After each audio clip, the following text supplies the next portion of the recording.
Good morning, beautiful people. Welcome back to my another new vlog. ভিডিওটা লেটে upload হলেও আজকে হচ্ছে মঙ্গলবার। আজকে আমি কলেজ যাব। কলেজ মানে আমি নিজে পড়তে যাব না, পড়াতে যাব। তো প্রতিবারে আমি একাই যাই, তো আজ আমার সাথে বাবা যাবে। ব্যাপারটা হচ্ছে যে আমি যবের থেকে কলেজে পড়াচ্ছি তবের থেকে বাবা একদিনও যেতে পারেনি আমার সাথে, ডিউটি ছিল। তো আজকে বাবার ছুটি আছে, আর আজকে তেমন রোদও দেয়নি, সকাল থেকে মেঘ কালো করেছে, হাওয়াও দিচ্ছে খুব ভালো। তো আমি বাবাকে বললাম যে চলো তুমি আমার সাথে, তো তাই বাবা যাচ্ছে। আজকে আমি ভেবেছিলাম যে তাড়াতাড়ি উঠবো, বাট আজকে আমার দেরি হয়ে গেছে উঠতে। এখন 6:30 বাজে, তারপর এখন রেডি সেটি হব, তারপরে যাব। আর এই যে আমাদের অফ সিজন ম্যাঙ্গো হয়েছে, এগুলো জানি না কবে হবে, কারণ আগেও হয়েছিল তো ঝড়ে সব ফেলে দিয়েছিল, তো নতুন করে আবার ধরেছে। And this is my small room, যেটা গুছিয়ে নিয়েছি।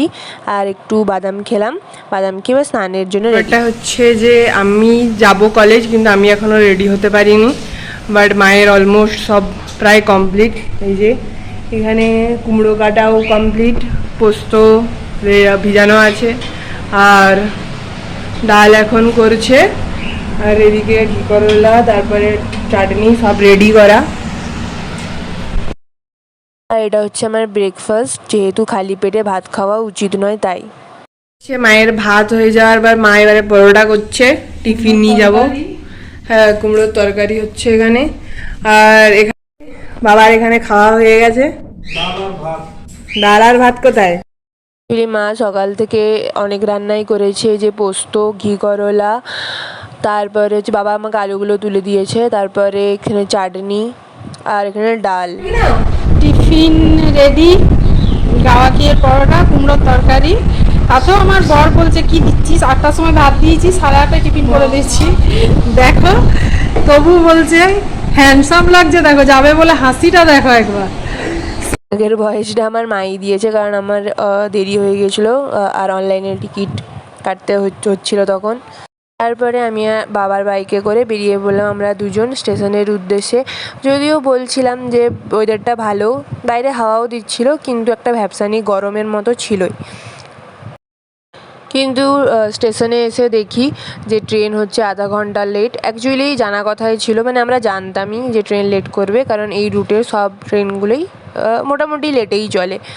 আমি যখন অন্যবারে যাই তখন আমি আমার রিস্ক নিতে ইচ্ছা হয় না, তার জন্য আমি 8টার ট্রেনটা ধরি। কিন্তু বাবা আজকে ছিল সাথে, তাই ভাবলাম যে আগে থেকে গিয়ে কোনো লাভ নেই, এমনিও বসে থাকতে হয় অনেকটা টাইমই। আর এই যে এটা হলো মেছেদা স্টেশন। মেছেদা স্টেশন থেকে একদম নেমেই সামনেই বাস স্ট্যান্ড, তো সেখান থেকে বাস ধরে চলে যাবো আমি কলেজ। আর মেছেদা স্টেশনের অনেক ফল বাজার বসে, তো ওখানে সস্তা। এটা হচ্ছে আমার কলেজ, সামনে দুটো স্টুডেন্ট যাচ্ছে, ঢুকছে। ওই বলে না যে টাইমের 5 মিনিট আগে ঢোকার স্টুডেন্ট, তো তাদের মধ্যে এরা দুজনই পড়ে। তো এই যে এটা হচ্ছে আমার কলেজ। তো আমি আজকে পাক্কা টাইমে পৌঁছেছিলাম, তার জন্য তাড়াতাড়ি ঢুকে ফ্রেশ হয়ে পরে ক্লাস নিতে চলে গিয়েছিলাম। আর বাবাকে বলেছিলাম যদি বোর লাগে তাহলে অন্যান্য সাথে সাথে কথা বলতে বা কলেজটা ঘুরে দেখতে। এই দুটো থিওরি ক্লাস নিয়ে এসে দেখি বাবা চা খাচ্ছে। তারপরে মা যে টিফিনটা প্যাক করে দিয়েছিল ওটা খেলাম, খেয়ে পরে চললাম স্টেশনের উদ্দেশ্যে বাড়ি যাওয়ার জন্য। মেছেদা স্টেশনে গিয়ে ঢুকলাম মিওয়া মোড়ে, সেখানে একটু স্যান্ডউইচ আইসক্রিম খেয়ে তারপরে চললাম বাড়ি। তো এখন 8টা বাজছে, আর আমরা 7:15 দিকে ঘরে এসেছি। আর ব্যাপারটা হচ্ছে আসার সময় আমি ভিডিও করতে পারিনি, কারণ ট্রেনে এত ভিড় ছিল যে আমি নিজে বসার জায়গা পর্যন্ত পাইনি। লাস্টে খড়গপুর থেকে ফাঁকা হয়েছিল, তখন বসার জন্য সিট পেয়েছিলাম। আর এত গরম, দেখতেই পাচ্ছ যে আমাকে এসে মাথায় স্নান করতে হয়েছে, প্রচুর গরম ছিল, আর ওখানে ডাস্টটাও প্রচুর। তার জন্য এসে আমি স্কিন কেয়ারও করে নিয়েছি, চুলটা ভিজে শুকাবো, খাবো, তারপরে আজকে ঘুমিয়ে পড়বো। তো আজকের এই সিম্পল ব্লগটা কেমন লাগলো তো তোমরা অবশ্যই কমেন্টে জানাবে। আর আজকের জন্য এতটুকুই। আর যদি ব্লগটা ভালো লাগে তাহলে please like, share, comment and subscribe. আর যারা আমার চ্যানেলে নতুন তাদের উদ্দেশ্যেও বলা থাকলো যে তারা ভিডিওটা যেন দেখে অ্যান্ড সাবস্ক্রাইব করে দেয়। তো বাই অ্যান্ড গুড নাইট।